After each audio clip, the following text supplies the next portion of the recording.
So good morning everybody. Since the name of the course is research methodology, my talk will start from what we mean by research, because time and again we are using this term. So if I ask any person in this studio, can anybody say the answer in one or two lines? Yes. Method of inquiry and finding the truth. Very good. Anybody else?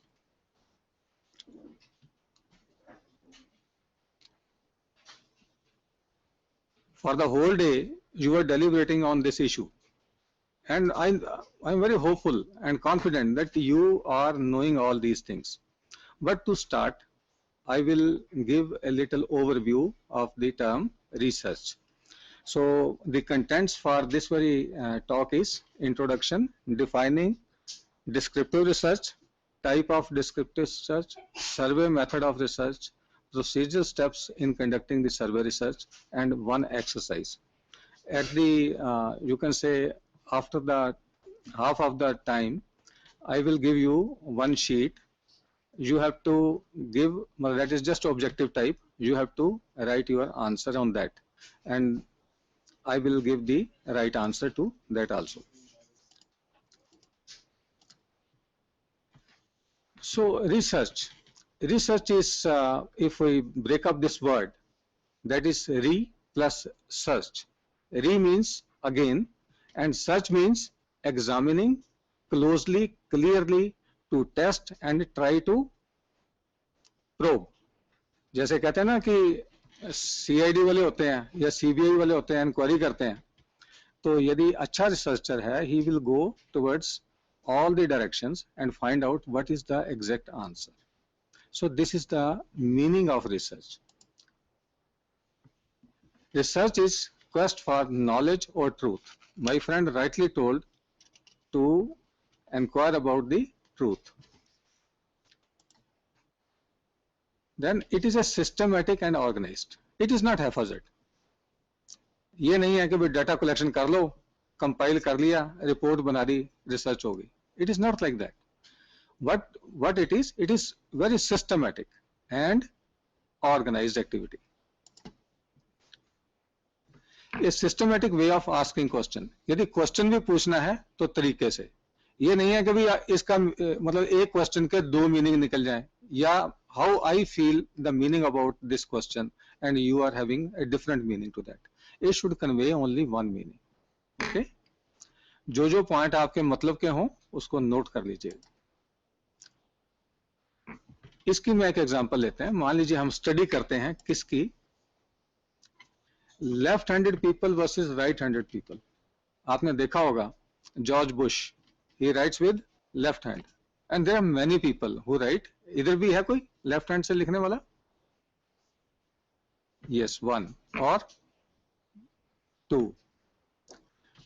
Nowadays, I am finding that there are more people available who can write with left hand. Earlier at our times, we were forced to write with our right hand. So it is natural. कोई कहाँ से शुरू हो गया, but doesn't matter. तो कहते हैं कि उनकी जो कैपेबिलिटी है, उनका जो लर्निंग स्टाइल है, क्या इसका हम सर्वे करें या इसका इन डेप्थ स्टडी करें तो क्या निकलता है. Left handed people versus right handed people. Both are good. Link between smoking and poor grades. यदि मैं कह दूं जी उसका poor grade आया, दूसरा आदमी कहता है जी वो स्मोक करता है, is there any relation? So हम बात ऐसी करते हैं कि जो ट्राइड आउट हो, जिसमें रिसर्च की हो, तभी वो पायदार बनेगी ना. हम तो बात कर देते हैं वेग. So research is not vague, not haphazard. It is systematic, to the point, in a particular direction. So first we talked about research. Now I talk about educational research. तो बताइए, anybody, what do you say about educational research? कहिए research वही जो हम education में करते हैं. क्या यही है आंसर है या कुछ और है?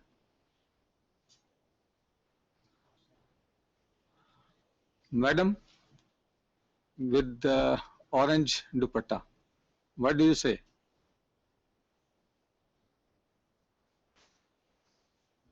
What is educational research? अच्छा एक और चीज सुनो, be comfortable, I am not here to probe you, कोई चीज नहीं आती सवाल करूंगा साथ में उसका जवाब भी दूंगा, ठीक है? आता है तो बताओ, कोई बात नहीं, be comfortable. It is a formal, सबसे बड़ी बात है फॉर्मल है। दूसरा systematic, attempt to gain a better understanding of an educational process, generally with a view to improving efficiency. हमारा एजुकेशन सिस्टम में हम कहते हैं जी बड़ा वीक है, स्लगिश है, हम जनरली बात तो करते हैं पर क्यों है? It means there are some problems. So to find out those problems we do educational research. It is an application of scientific method to the study of educational problems. मतलब where we solve the educational problem, that is called educational research. It is considerably more difficult to explain, predict and control situations involving human beings. अब होता क्या है कि education में क्या होता है कि who are the people involve, teacher भी ह्यूमन है, स्टूडेंट भी ह्यूमन है, जिनसे काम लेना वो भी ह्यूमन है। तो जो ह्यूमन एक ऐसा ऑर्गेनिज्म है जो सबसे ज्यादा टफ है, डिफिकल्ट टू मैनेज। यदि किसी मैनेजमेंट एरिया में किसी मैनेजर को अपॉइंट करना हो तो उसको बोला जाता है कि यदि तू लोगों को मैनेज कर लेगा तो तुम्हें रखते हैं, बाकी काम तो सारी दुनिया कर लेती है। So it is very difficult to manage people. Major difference between scientific and educational research is nature of the phenomena. क्योंकि साइंस में फिनोमिना और तरीके का होगा, केमिस्ट्री में हो रहा है, फिजिक्स में हो रहा है, और एजुकेशन में डिफरेंट है, that is related to people.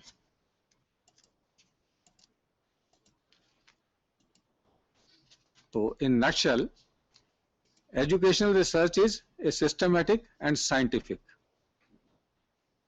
Systematic and scientific. You have to remember these two words. जब भी कभी रिसर्च की बात करें को it is scientific and systematic. यदि आप इतना आंसर दे गए, it means you have done your job. Systematic because, कहते भी systematic तो है, क्यों? It follows certain steps that are in logical order. अब logical order क्या होता है?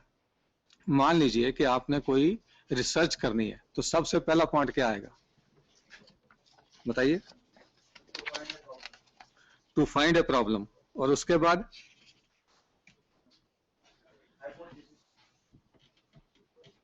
Are you sure? हाइपोथेसिस कैसे बनेंगे? Yes yes, of no, yes, जो इनिशियल लिटरेचर सर्च करते हो उससे आपको मिलेगा रास्ता, ठीक है ना? तो सबसे पहला पॉइंट क्या आ गया आपका? Identification of the problem.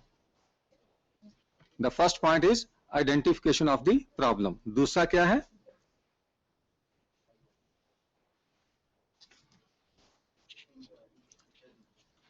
दूसरा पॉइंट क्या है, बोलिए?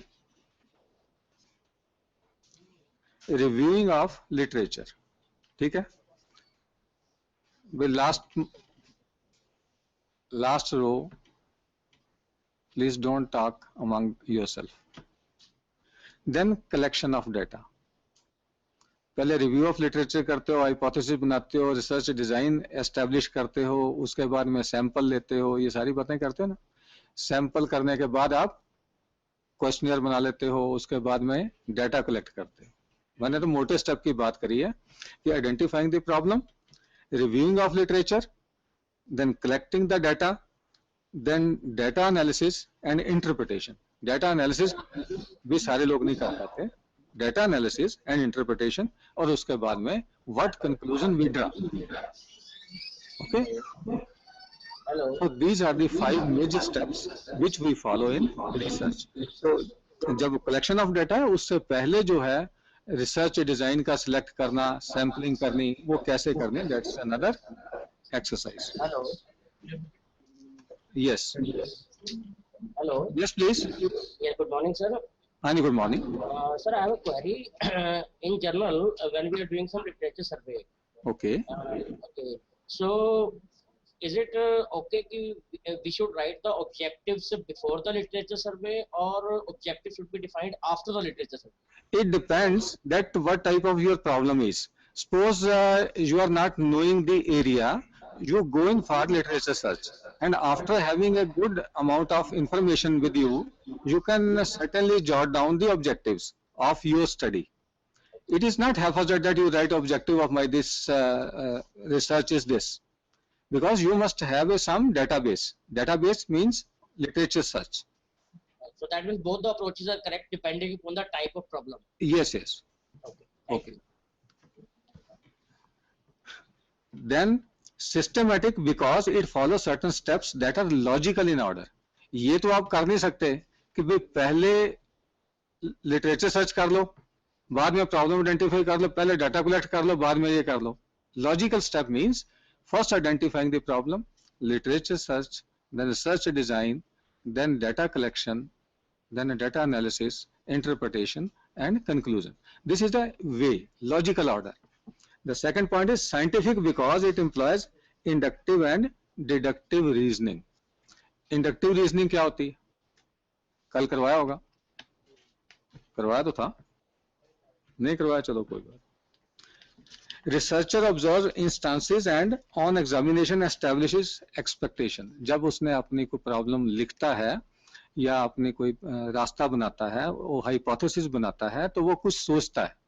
तो वो कहता है कि वो कुछ जब लिटरेचर सर्च करेगा तो इंस्टांसेस आएंगे और उसके बाद में उनका एग्जामिनेशन करेगा, तो अपनी एक्सपेक्टेशन वाला कि मेरा हाइपोथेसिस मतलब I will lead to this. अब होता क्या है, दूसरा जो साथी बैठा है वो बोलता है यार यदि ऐसा ना हुआ, ऐसे हो गया, तो इसका मतलब उसका भी counter question, that is called deductive. Researcher thinks of implications of conclusion. मान लीजिए कि इंप्लीकेशन आ जाती है, तो फिर क्या करना है और उनको कैसे टेस्ट करना है, इंप्लीकेशन आएगी कि नहीं आएगी. जो इंडक्टिव एंड डिडक्टिव दोनों का ख्याल करके रिसर्च करता है, दैट बिकम्स साइंटिफिक रिसर्च और टोटल एजुकेशन रिसर्च का ये पार्ट बन जाता है. Clear? Classification of educational research. What is a classification? Two ways of classification. ये तो कल आप तो बता सकोगे, मैं हिंट दे दिया अब तो. Based on purpose. आप बताइए. Very good. Based on method. मुझे पता है कि कुछ ना कुछ तो याद रहेगा. चलो पर्पस में बताओ क्या क्या चीजें आएंगी. एनीबॉडी बता दो, नहीं तो मुझे बताना पड़ेगा. Based on purpose. ये देखिए, based on purpose means basic research. आप बता दो. Applied search, action research. Very good. So based on purpose, the three type of researches are basic research, applied research and action research. Basic research क्या होती है?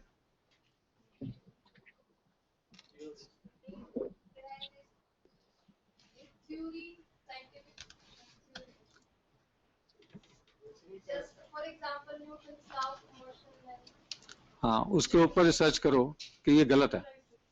नहीं, उसके ऊपर research करो ये गलत है, या कोई नई थ्योरी बनाओ, उसको बोलते हैं basic research. You are adding to the existing theories और you are improving upon, that is called basic research. और उसके बाद में अप्लाइड रिसर्च, वो काहे के लिए होती है?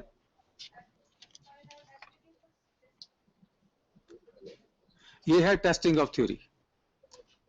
एप्लीकेशन देखते हैं ना आप, तो एप्लीकेशन ऑफ थ्योरी आ गया. Then action research. मान लीजिए कोई प्रॉब्लम आ गई, उसको जब सॉल्व करते हो, then we call it as a action research. Okay. Based on method. अब बता दीजिए, मैंने एक बता दिया.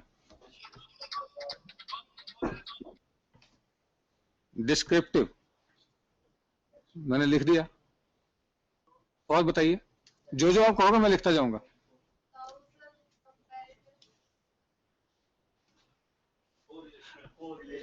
Correlational, sir behavioural research. हाँ ठीक है, you are right, that is social, that comes under social research. Social and behaviour. So that comes under descriptive research. Okay. Okay okay. Then experimental research. तो 5 हो गया, एक और भी होती है।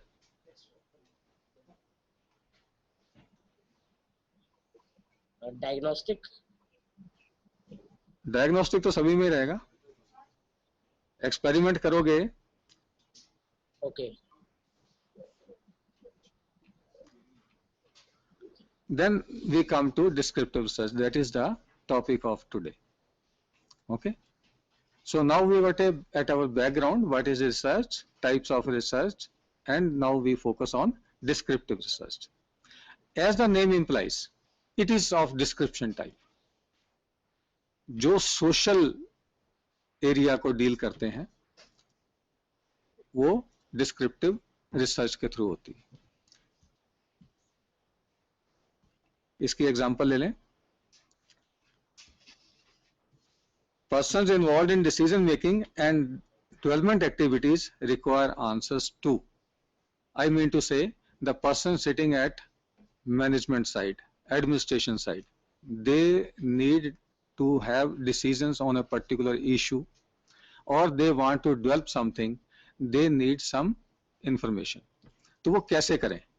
हैफाजत तो है नहीं, तो उनकी जो प्रॉब्लम्स वो कैसे हैं? Supply and demand of technical man power, जो टेक्निकल एजुकेशन में ऊपर बैठे हैं, तो उनको ये चिंता रहती है कि हमारी जो डिमांड एंड सप्लाई को मैच करे। हम सिविल इंजीनियरिंग इतनी ज्यादा एंट्री कर ली, कल उनका फ्यूचर क्या होगा, वी नेवर थॉट। पीछे हमने आईटी के लिए किया था, हर एक कॉलेज ने आईटी ब्रांच खोल दी, रिजल्ट क्या हुआ कि आईटी पीपल आर जॉबलेस और underemployed. Mechanical, electrical, civil, ये पुरानी ब्रांचेस हैं, इनमें कुछ ना कुछ जॉब मिल जाती है, थोड़ी सी देर से मिल जाए पर मिल जाती। और उसके बाद में job requirement of building technicians which education और ट्रेनिंग इज रिक्वायर्ड। अब दूसरा क्वेश्चन आ गया, मैंने ये क्वेश्चन लिखे 4-5 जिनके बारे में जो हमारा टेक्निकल एजुकेशन सिस्टम सोचता है। पहला है डिमांड एंड सप्लाई, दूसरा है job requirement of building technician. Building technician कौन होता है? बिल्डिंग बन रही है, उसको जो सुपरवाइज करता है वो जो डिप्लोमा होल्डर है, चाहे ग्रेजुएट इंजीनियर है, जो उसके जॉब रूल्स क्या होंगे, हम उसको क्या पढ़ाएं, क्या सिखाएं कि वो जाके फिट हो जाए वहां पे। Management practice being followed by principles of the institute. कहते जी फिरोज गांधी इंस्टीट्यूट बहुत अच्छा चल रहा है, दूसरे में कोई प्रॉब्लम है, गाजियाबाद में मान लीजिए कोई प्रॉब्लम है, तो वो जो प्रिंसिपल है, व्हाट एक्टिविटीज और what way he is adopting management practices, कि वो फाइन चल रहा है। How do the teachers conduct practical instruction? जब भी इंटरव्यू में जाते हैं वो बोलते हैं जी कि बच्चों को आता कुछ नहीं, कहते हैं नॉलेज थोड़ी थोड़ी सुनी हुई है, जब करने की बात कहते हैं they can't do anything. So what to do? So this is a problem for the educationists sitting at technical education system. तो उनको इन सवालों के जवाब चाहिए। Extend to utilization of resources. कहते जी हमने इतने फंड्स दिए थे, कईयों ने पैसा खर्च कर लिया, कईयों का पैसा पड़ा है, क्यों? या तो पैसे मिलते ही नहीं, जब मिलते हैं तो खर्च नहीं करते। तो ये जो few questions which come to our mind while we are managing the technical education system, तो उसके लिए उनको क्या करना पड़ता है? रिसर्च करना पड़ता है। तो what they do, वो एक टॉपिक पकड़ के एक क्वेश्चनर बना के वो सभी जगह फ्लोट कर देंगे, या कोई और तरीका अपनाएंगे, या इंटरव्यू करेंगे, या वहां पे जाके फीडबैक लेंगे, कुछ ना कुछ करेंगे to find out the solution of these problems. Descriptive research is primarily concerned with determining the current status of any phenomena. तो इसमें मोटी बात क्या है, एक वर्ड याद करना है, प्रेजेंट और करंट स्टेटस. जो आज हो रहा है उसके बारे में ये हमें इंफॉर्मेशन प्रोवाइड करवाती है. Descriptive research is primarily concerned with determining the current status of any phenomena or situation. They do not make accurate predictions and they do not determine cause and effect. तो जो इसमें क्या होता है, cause and effect वगैरह हम नहीं देखते descriptive research में. It is typically employs questionnaire, interviews, observation for collecting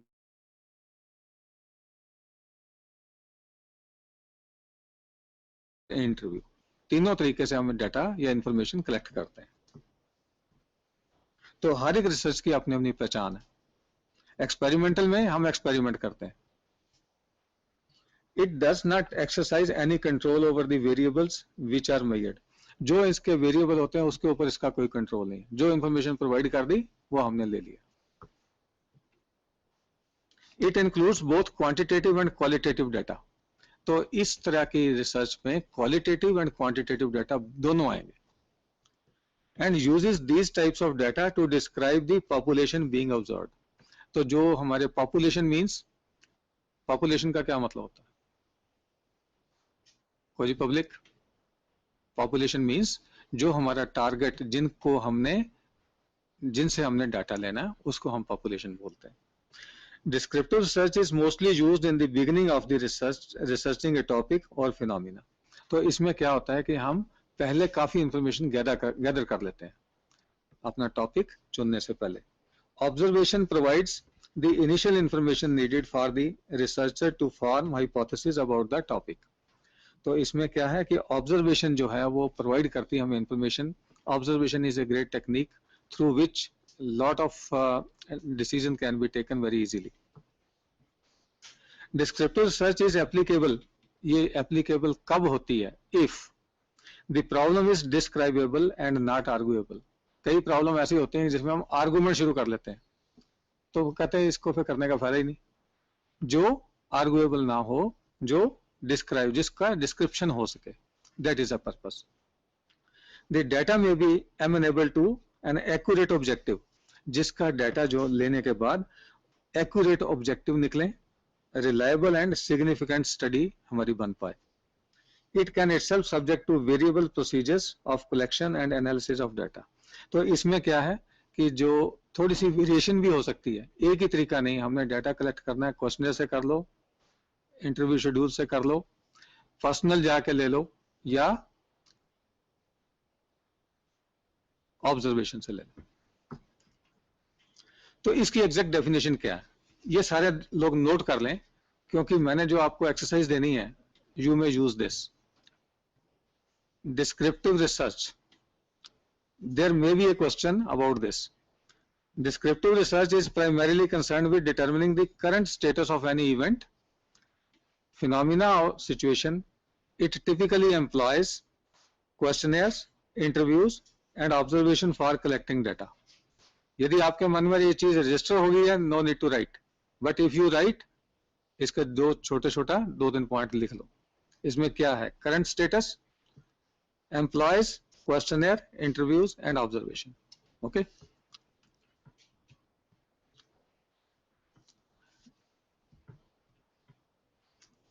अब इसकी डिफरेंट अप्रोचेस हैं.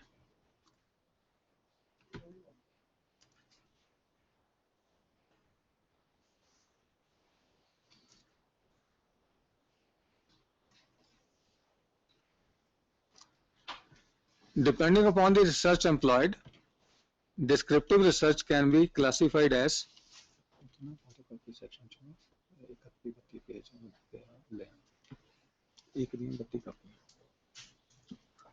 one is survey type, second is case study, third is observation और content analysis. ये 3 तरीके की मेनली हम descriptive research में. Hello. Yes, please. Yes, sir. So I have a question, sir. Suppose if we are doing some survey research. Okay. Okay. So, मतलब are there any reputed index journals that consider these kind of survey research, like transaction papers or any other papers?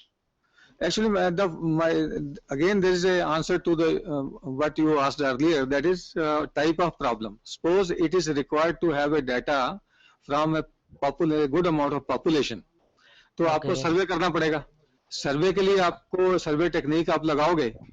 You will prepare a questionnaire, or you will send you will go to the people for interviewing to validate your data. So this is generally for the social type of problems.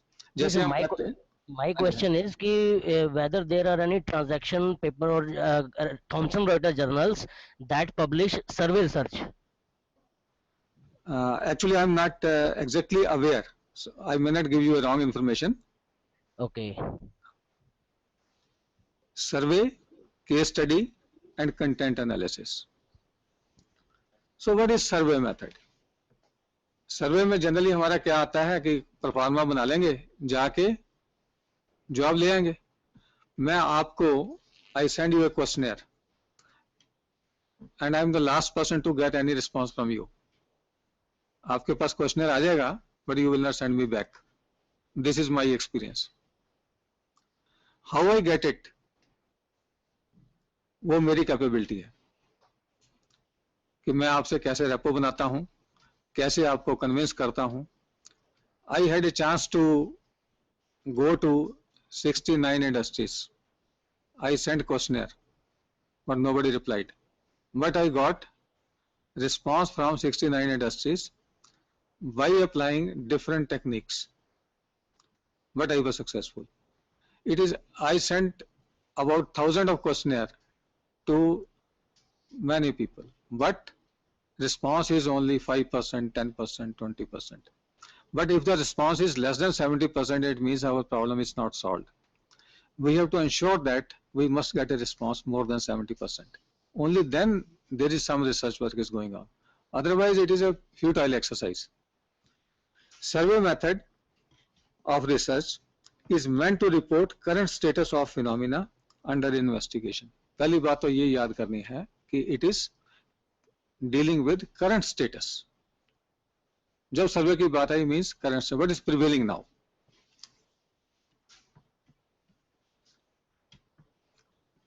Then population survey is usually conducted when population is comparatively small and easily accessible.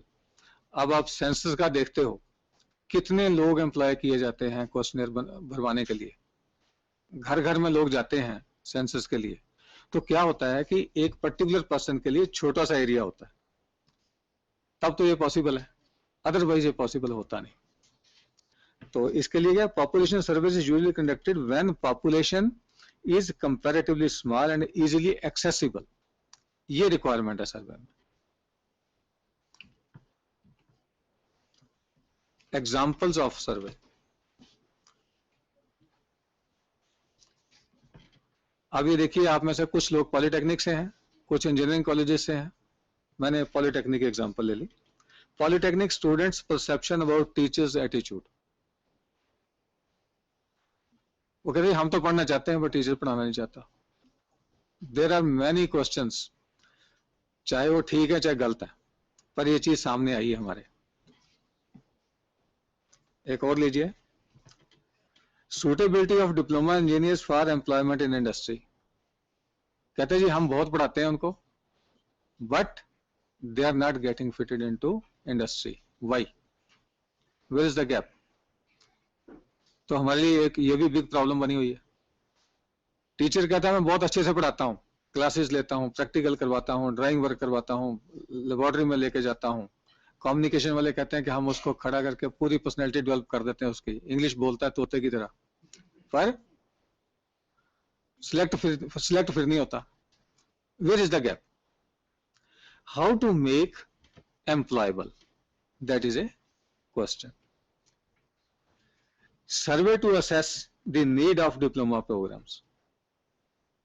तो जो diploma programme है उसकी need कहां पे, हम क्यों चला रहे हैं, बंद ना कर दें इसको.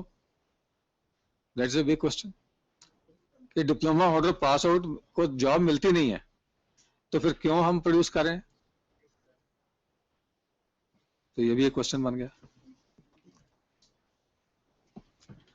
External and internal evaluation of institute on variable base, HR, HR means Haryana roadways नहीं, human resource, curriculum, instruction, finance and physical facilities, ये चीजें हम देते हैं कॉलेजेस को, और उनका यूटिलाइजेशन कैसे होता है उसकी इवेल्युएशन करी जाए, internal as well as external. Then we come to know कि वेयर इज द प्रॉब्लम। कि कई बार क्या होता है कि प्रिंसिपल डरता है खर्च करने में, और कई बार क्या होता है प्रोसीजर नहीं पता होता, कई बार प्रोसीजर इतना स्ट्रिंजेंट होता है कि डायरेक्टर कहता है कि मेरे थ्रू खरीदो, कई बार कहते हैं कि सेंट्रल परचेज हो और एक ही कंपनी को ऑर्डर दिया जाए। तो there are many problems on the way of purchase और all these things, procurement of resources. तो इसका जब हम इवैल्यूएशन करेंगे, that is like a research problem. इसको तो बंद करो पहले। तो ये नंबर 100 से आता है, पता नहीं कौन है। चलो ठीक है, थैंक यू। अच्छा, how many people are there in this very group? 27, okay.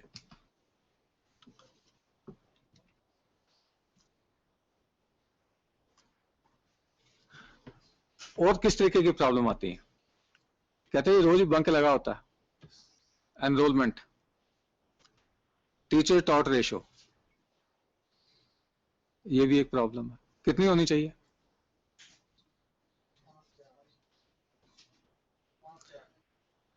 5 से 8। यहाँ पे तो 120 स्टूडेंट है और एक टीचर है, और वो भी एडहॉक पे, मींस कॉन्ट्रैक्ट पे। Then drop out rate, parents बच्चों को पॉलिटेक्निक में, इंजीनियरिंग कॉलेज में धक्के से पैसा देके दाखिल करवा देते हैं, तो होता क्या, थोड़े दिन के बाद भाग जाते हैं। क्यों? पढ़ेगा कौन? इतनी स्ट्रेस नहीं ले सकते। तो failure rate in applied sciences, applied science से कौन कौन है यहाँ पे? क्या हाल है जी आपके पॉलिटेक्निक में?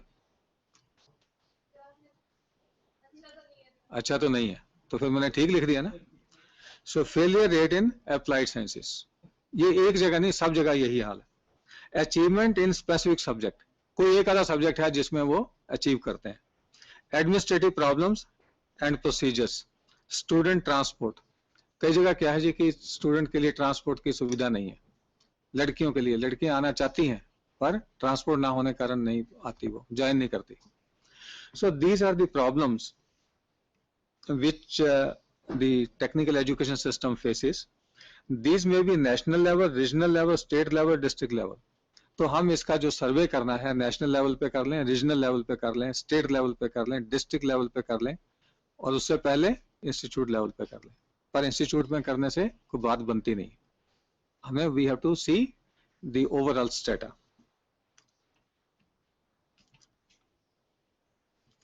The objective is not only to analyze, interpret and report the status, but also to determine the adequacy of the status by comparing with established norms.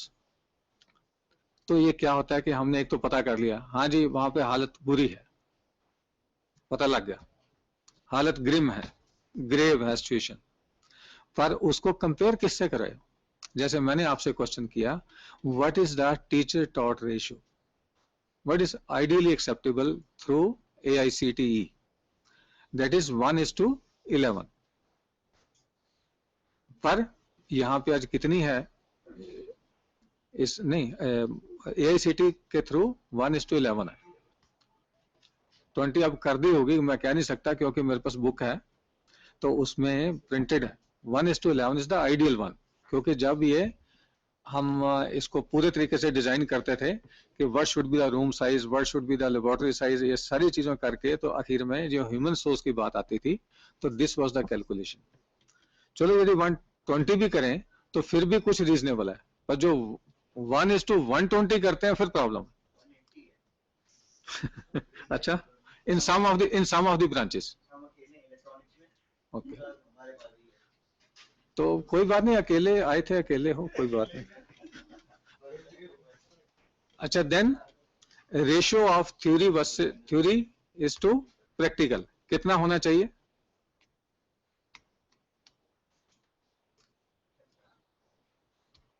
Theory versus practical जब करिकुलम डिजाइन करते हैं तो ये चीजें सामने आती हैं। तो कोई कहता है जी कि 70% प्रैक्टिकल कर दो, 30% थ्योरी कर दो कि टीचर आराम से बैठेंगे। प्रैक्टिकल तो करवाने नहीं होता। पर होता क्या है कि यदि 30-70 करते हैं तो आईटी वाले क्या कर रहे हैं, वो 70% प्रैक्टिकल कर रहे हैं और 30% थ्योरेटिकल है, या 20% थ्योरेटिकल है, 80% थ्योरी प्रैक्टिकल है। तो उससे क्या होता है कि they are more skilled. In case of diploma we are preparing knowledge workers. अच्छा please,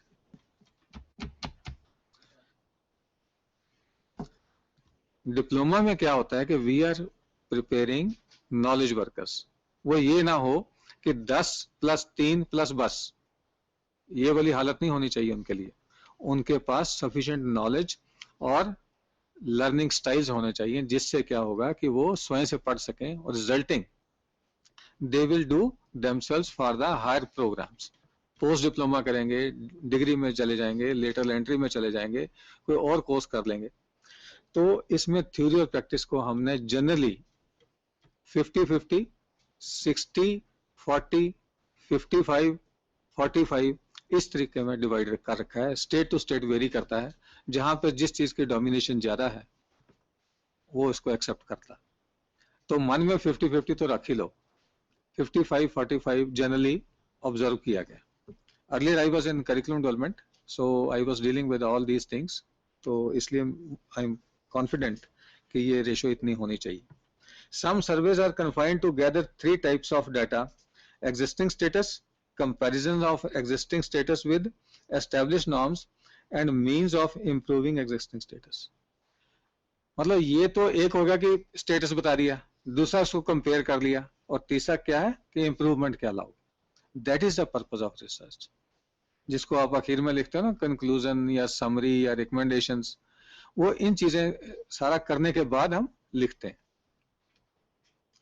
survey method is appropriate for, ये किसके लिए अप्रोप्रिएट है? Describing existing phenomena. अब मैं देखो रिपीटेडली अलग अलग तरीके से बता रहा हूँ, आपके मन में रजिस्टर हो जाना चाहिए। पहले डिस्क्रिप्टिव के बारे में बोला था करंट स्टेटस, सर्वे उसका पार्ट है, तो इसमें भी आ गया existing phenomena. Justifying current conditions, identifying the problem, making comparison and evaluation, comparison भी करते हैं और इवैल्यूएशन, देन क्लासिफिकेशन। तो अब जो सर्वे है इसके आगे फर्दर क्लासिफिकेशन की गई, दैट इज पॉपुलेशन सर्वे। एक होता है एंटायर पॉपुलेशन, जैसे सेंसस करते हैं, सारी पॉपुलेशन का जवाब ले लो। Sample survey, subset of population, एक पॉपुलेशन के थोड़े थोड़े हिस्से से हम इंफॉर्मेशन ले लेते हैं। पर वो बात नहीं है कि कुकर में चावल को एक को चेक करते हैं तो सारा कुकर तैयार है। पर इस केस में we see the different strata. Sample can be simple, random, stratified random, but it should be representative. Representative का मतलब समझते हो कि जो चीज हम चाहते हैं उसको बताने वाला भी कोई हो। ये नहीं कि हमने 25 लोगों से इंफॉर्मेशन लेने, वो तो गांव में जाके 25 लोगों से इंफॉर्मेशन ले आए। It is not like that. Depending upon our problem, we will go to the particular strata. We will select the sample like that they are giving the information what is required for our problem. Then survey designs.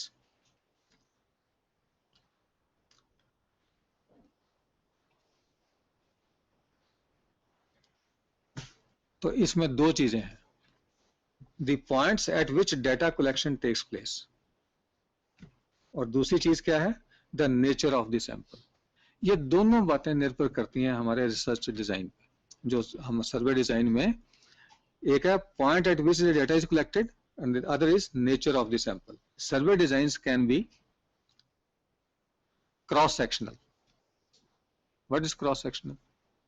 Drawing वाले बताएंगे किसी और तरीके से cross section. दूसरा है longitudinal. Longitudinal में 3 हिस्से हैं, trend study, cohort study and panel study. तो what is cross section?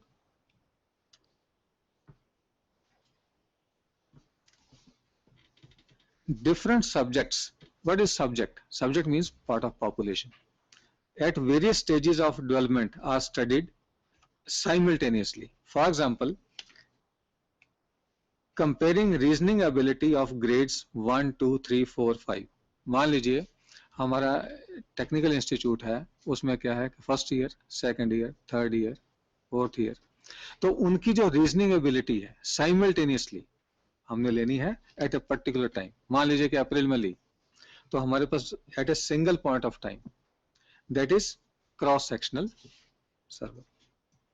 The other is survey technique. इसमें सर्वे टेक्निक क्या क्या होती हैं? पहले करते हैं प्लान, कोई भी काम करने से पहले कहते हैं प्लानिंग करो। देन डिफाइनिंग पॉपुलेशन, कौन सी पॉपुलेशन, कौन से सैंपल से हमने इंफॉर्मेशन लेनी है। सिलेक्टिंग रिप्रेजेंटेटिव सैंपल, उसमें रिप्रेजेंटेटिव सैंपल बना दो। Construct and field test instrument, इसका क्या मतलब है जी? जो हमने क्वेश्चनर बनाया, जो इंटरव्यू शेड्यूल बनाया, उसको पहले टेस्ट करिएगा। कहने का मतलब कि मैंने बनाया, मैं उसको अपने नोन लोगों को देता हूं कि इसका जवाब दो, तो मैं देखता हूं क्या इनको समझ में आती है मेरी लैंग्वेज, क्या रिस्पांस ठीक देते हैं। कहीं ये ना हो कि मैं 2 लाख क्वेश्चनर तैयार करवा दिया, पोस्टेज लगा के भेज दिया और बाद में रिस्पांस कोई नहीं आया, तो पता लगा कि वो तो जी समझ में नहीं आता था। हमने करना क्या है इसमें? There are many question problems while sending the questionnaire, तो उसकी भी हम बात करेंगे। डेटा गैदरिंग, डेटा गैदरिंग कैसे किया जाता है? पर्सनल इंटरव्यू, मैं कुछ लोगों के पास चल जाऊं, मान लीजिए कि मैंने ये मान लो नेटर की इंटरव्यू लेनी है, तो मैं क्या करता हूं, एक एक डिपार्टमेंट में जाके 5-7 लोगों से मिलके तो एक व्यू बना लेते हैं नाइटर के बारे में। ऐसे ही पॉलिटेक्निक में मैं क्या करता हूं कि पहले आपके पॉलिटेक्निक में पहुंचा, बाहर बच्चे मिल गए, दो उनसे बात कर ली, आगे गए कोई टीचर मिल गया, उससे मिल गया, एक लैब अटेंडेंट मिल गया, उससे बात कर ली, उसके बाद में प्रिंसिपल के बारे में बाद में पहुंचा कि वो क्या बोलता है, तो मुझे एक ओवरव्यू मिल जाएगा कि what is prevailing in our organisation. और उसके बाद में टेलीफोन इंटरव्यू, आज के समय में टेलीफोन इंटरव्यू होने लगी, वीडियो कॉन्फ्रेंसिंग के भी थ्रू होती है। देन डायरेक्टली एडमिनिस्ट्रेड क्वेश्चनर, और क्या होता है कि मैं क्वेश्चनर लेके आ गया, मेरे सामने लोग बिठा लिए, उन सबको मैंने क्वेश्चनर दे दिया और उनको बोला कि भरिए, कोई डिफिकल्टी है मुझसे पूछो। क्वेश्चनर भर गया, जो डाउट थे वो भी क्लियर हो गए, जो मुझे डाउट थे वो भी क्लियर हो गए, और मेरे पास एग्जैक्ट और फैक्चुअल डाटा आ गया। पर इस करने के लिए बहुत टाइम चाहिए, बड़ी कॉस्ट चाहिए, इतना समय होता नहीं। So what we do, we send through mail. Don't worry sir, time पे छोड़ दूंगा। लॉन्गिट्यूडनल सर्वे, इसमें पहला है trend study, different people from same general population, different people from the same group. मैंने कह दिया कि मान लीजिए 2010 से फर्स्ट ईयर स्टूडेंट का मैंने सर्वे किया ओवर डिफरेंट टाइम्स, 2011 में भी किया, 2012 में भी किया, 2013 में भी किया, 2014 में भी किया, टू अंडरस्टैंड द ट्रेंड कि अब क्या ट्रेंड चल रहा है। जैसे 12th के बच्चे पहले वीक आते थे, अब आगे से ब्राइट आते हैं, तो एक ट्रेंड पता लग गया। Panel study, the same subjects are surveyed at different times over a period of time. For example, some group of students are studied each year for 4 years for reasoning ability. मतलब एक जो first year में पढ़ता है वही second में जाएगा, वही थर्ड में जाएगा, वही फोर्थ में जाएगा, तो over a period of time हमने उसको देखना है कि भाई ये कैसे चलता है, इसकी रीजनिंग एबिलिटी बढ़ती है कि नहीं बढ़ती। लॉन्गिट्यूडनल सर्वे, इसके बीच में एक है कोहॉर्ट स्टडी, तो इसमें आ जाता है mix, specific rather than general population is studied. इसमें क्या है, specific rather than general population, मतलब इसमें स्पेसिफिक पॉपुलेशन को ही स्टडी किया जाता है। एग्जाम्पल ली हमने, random sample from graduates of 2010 is taken at different points of time, अलग अलग टाइम पे ले लिए, एंड डाटा इज कलेक्टेड, दस population remains the same but individuals are different each time. हमने कहा 10 बच्चों की, पहली बार 10 बच्चों कोई और थे, दूसरी बार 10 बच्चों की और है, तीसरी बार 10 बच्चों कुछ और है। तो इसमें क्या हुआ, कोहॉर्ट स्टडी में क्या है कि specific rather than general population. Steps in conducting survey, ये सबको आता है। सबसे पहले क्या करते हैं, डिफाइनिंग ऑब्जेक्टिव्स। आपने सर्वे करना है, सबसे पहले क्या करोगे, define the objective, then planning, उसके बाद में सैम्पलिंग, और उसके बाद में selecting tools, constructing questionnaire, format of items. Item क्या होता है, जो क्वेश्चंस में जो क्वेश्चन लिखते हैं ना, उसको आइटम बोलते हैं। Language, easy to understand, length, sequencing, instruction. कई क्वेश्चन शुरू में दिए जाते हैं, मान लीजिए कोई पर्सनल इंफॉर्मेशन या उस एरिया की इंफॉर्मेशन लेनी, that is given at the start, not at in between. Cover letter, questioning, confidentiality.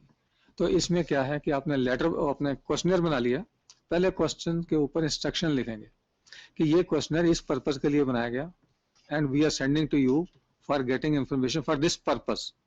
Otherwise क्या होगा कि ये क्या बुलाएगी, मेरे पास 4 पेज का है, मैं चल रख दो साइड में, थोड़ी देर के बाद में डस्टबिन में, फिर मिलेगा ही नहीं। तो हमने क्या करना है कि क्वेश्चनर को ऐसे बनाओ कि वो छोटा हो, जिससे कि हमारा जॉब हमें मिल जाए। और सेकेंडली उसको, उसके साथ एक लेटर लगाओ, लेटर में डिस्क्रिप्शन हो कि why this questioner, what is the utility, और जो इन्फॉर्मेशन आप देंगे that will be kept confidential. कई लोगों को होता है मैं इन्फॉर्मेशन दूं कि ना दूं, दे दो, दैट इज रिमेनिंग कॉन्फिडेंशियल। तो ये सारी बातें, और साथ में एक रिक्वेस्ट लेटर भी होना चाहिए। इफ आई से यू भैया परफॉर्मा भर दो, क्या रख दे, सर मुझे ये चाहिए था, यदि आप भर दे तो अच्छा, देख लेता हूँ, उसी में रिस्पांस डिफरेंट होना चाहिए। So request is always better for getting the job done. Then validation, questionnaire बना लिया, उसको पहले ट्राई आउट करो कि whether it is giving the same answer और not. Then pre test the questionnaire, उसको, उसकी टेस्टिंग भी करना जरूरी है। अब उसके बाद में इंटरव्यू आ गया। एक मेथड था आपका सर्वे, क्वेश्चनर बना लिया, दूसरा मेथड क्या आ गया, इंटरव्यू ले लो जाके, इन पर्सन जाके। क्वेश्चनर आपके पास है, आपने क्या करना है, इंटरव्यू ले रहे हो, सवाल करते हो, वो यस और नो या जो भी जवाब देता है आप साइड में टिक लगाते जाते हो, या तो you are getting the response. In person administration of the questioner, each member of the sample. तो इसके कुछ एडवांटेज भी हैं, डिसएडवांटेज भी है। एडवांटेज क्या है कि भाई काम ठीक हो जाएगा, डिसएडवांटेज क्या है, टाइम कंज्यूमिंग, उसके बाद विजिट करना पड़ेगा आपको, टाइम लेना पड़ेगा। उसके बाद में तीसरा स्टाइल क्या है, ऑब्जर्वेशन रिसर्च। ऑब्जर्वेशन में क्या है कि आपको कुछ नहीं करना, बस आपके जाके विजिट करना है और देखना है, कुछ पूछना नहीं है, कुछ लिखवाना नहीं है, और अपने ऑब्जर्वेशन से। पर उस ऑब्जर्वेशन में क्या ऑब्जर्व करना है ये कौन बताएगा, इसके लिए हमें एक्सरसाइज करनी है। We jot down certain questions कि ये चीजें हमें जाके ऑब्जर्व करनी है।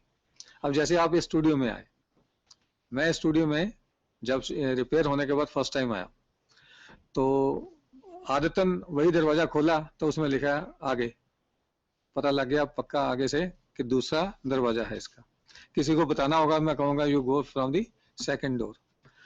What is the infrastructure facility over here, my observation. ये पहले नहीं था, अब आ गया।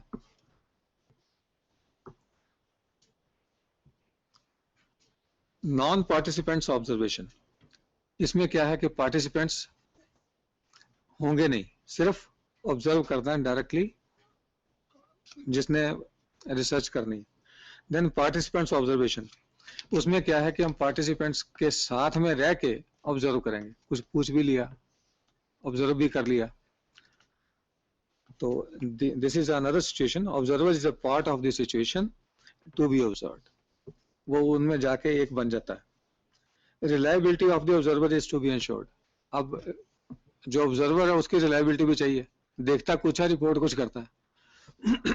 हमारे काम कैसे होते हैं, इंस्पेक्शन पे आदमी को भेजते हैं, जो रिपोर्ट लिखता है दोनों में कंट्रास्ट होता है। तो इसलिए क्या जरूरी है कि 2 ऑब्जर्वर रख लो, एक अलग तरीके से जाए, दूसरा अलग तरीके, दोनों को बाद में मिला लो। आप कहोगे दोनों भी गलत हो सकते हैं, पर हम उसको इग्नोर कर देते हैं, ठीक समझ के, क्योंकि जो डिजाइन करते हैं हम आइडियली सोचते हैं।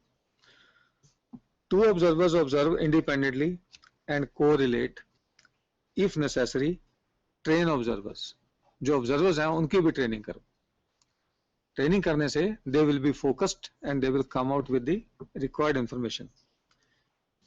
Then comes case study. Descriptive में 3 चीजें आई थी, कौन कौन सी? सर्वे, केस स्टडी और कंटेंट एनालिसिस। तो केस स्टडी में क्या होता है, कोई प्रॉब्लम आ गई, अब उसको इन डेप्थ उसकी स्टडी करते हो, ये प्रॉब्लम कहाँ से शुरू हुई। जैसे आप डॉक्टर के पास जाते हो तो वो क्या करता है कि डॉक्टर साहब ये जी पेशेंट आया, कहते हुए पहले इसकी केस हिस्ट्री लिखो कि कब से ट्रबल शुरू हुई, क्या हुआ, फिर क्या हुआ, फिर क्या हुआ, तो उससे वो एनालिसिस करता है। तो इस केस में भी ऐसा है, case study method involves in depth investigation of a single person, an event और इंस्टीट्यूशन और a group such as student, teacher or administrators.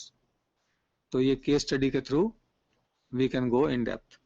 It does not just attempt to determine the existing condition as it is in the case of survey.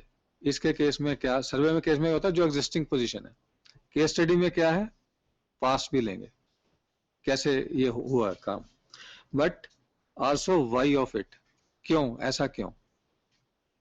This helps in generating hypothesis which could be tested by survey study or experimental study. तो ये क्या हमारी help कैसे होती है, जब case study करते हैं तो इन डेप्थ हमें कई इन चीजें मिल जाती हैं, फिर उससे कई हाइपोथेसिस जनरेट हो जाते हैं कि ये इस करके हुआ होगा, फिर उस हाइपोथेसिस को टेस्ट कर लेते हैं. We come to know where is the problem. Then इसकी एग्जांपल हमने ली, study of IPR in an institute. IPR क्या होता है, इंटरपर्सनल रिलेशंस. जो मैंने सोचा है, वैसे तो इंटेलेक्चुअल प्रॉपर्टी राइट्स होता है, जो IPR is famous for intellectual property rights, पर मेरा यहाँ पे मीनिंग है इंटरपर्सनल रिलेशंस. किसी ऑर्गेनाइजेशन में लोगों का आपसी तालमेल कैसा है. N intensive study of management style of the principle of A technical institution. The problems and issues faced by teachers and students in teaching learning of drawing in technical institution. कहते हैं बच्चों की हैंड राइटिंग बड़ी poor है, drawing work, sketch work बड़ा poor है.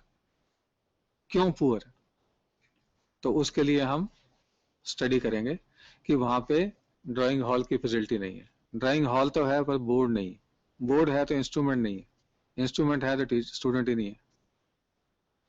तो कहने का मतलब क्या है कि टीचर नहीं है, कैपेबल टीचर नहीं है. ड्राइंग के लिए आपको इंस्ट्रक्टर चाहिए जो इस चीज में प्रॉपरली डील कर सके, तो वो भी असिस्ट करने के लिए नहीं है. तो एक टीचर जो है कितने लोगों को चेक कर पाएगा. Case of an institute with excellence, excellent III, industry institute interaction. हमने एक इंस्टीट्यूट देखा जिनका ये वाला पार्ट बहुत बढ़िया है, and they got academic award this year. तो उन्होंने क्या है कि they have tied up with number of industries. तो जब उनका इंडस्ट्री के साथ टाई अप होता है तो they get benefit from the industry also. क्या ऑन द जॉब ट्रेनिंग चाहिए, मिल जाएगी. वहां के एक्सपर्ट लेक्चर चाहिए, मिल जाएंगे. अपना कोई समर ट्रेनिंग करवानी है, वो अरेंज हो जाएगी. तो जो इंडस्ट्री इंस्टीट्यूट इंटरेक्शन के जो फायदे, कहीं जगह एक्सीलेंट है, वो डिपेंड करता है ऑन नंबर ऑफ फैक्टर्स, कि आप कितने एक्सट्रोवर्ट और कितने आपके इंटरपर्सनल रिलेशंस हैं, कितना आपका आईपीआर. तो इसके कैरेक्टरिस्टिक्स क्या है. It is an intensive study of social unit. Case study method involves in depth investigation of a single person और इवेंट. ये तो सेम आ गया. उसके बाद में एक एक्सरसाइज है, वो अभी मैं आपको देता हूँ. Now have your T and assemble at 11:30. Thank you.